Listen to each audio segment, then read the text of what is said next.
সর্বজনীন পেনশন ব্যবস্থা চালুর উদ্যোগকে ঐতিহাসিক বলেছেন মালয়েশিয়ায় নিযুক্ত বাংলাদেশের হাই কমিশনার মোহাম্মদ গোলাম সরওয়ার। বৃহস্পতিবার অনলাইনে উদ্বোধনী আয়োজনে যোগ দেওয়ার পর এই কথা বলেন তিনি। প্রবাসীদের জন্য এই পেনশন ব্যবস্থা রয়েছে আলাদা স্কিম। সর্বোচ্চ 10,000 টাকা পরিশোধ করে স্কিমে অংশ নেয়ার সুযোগ থাকবে প্রবাসীদের। দীর্ঘদিন ধরে প্রবাসীরা শেষ জীবনে নিশ্চয়তা পেতে পেনশন সিস্টেমের চালুর দাবি জানিয়ে আসছে। এ দাবি পূরণ হওয়ায় খুশি তারা।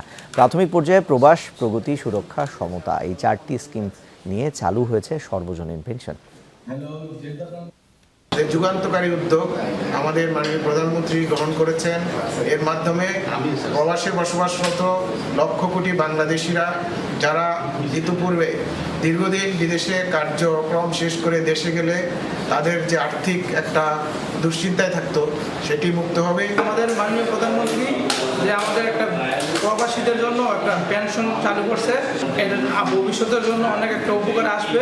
যখন আপনার ইনকাম থাকবে না তখন আপনি এই টাকাটা দিয়ে হয়তো আপনি চলতে পারবেন।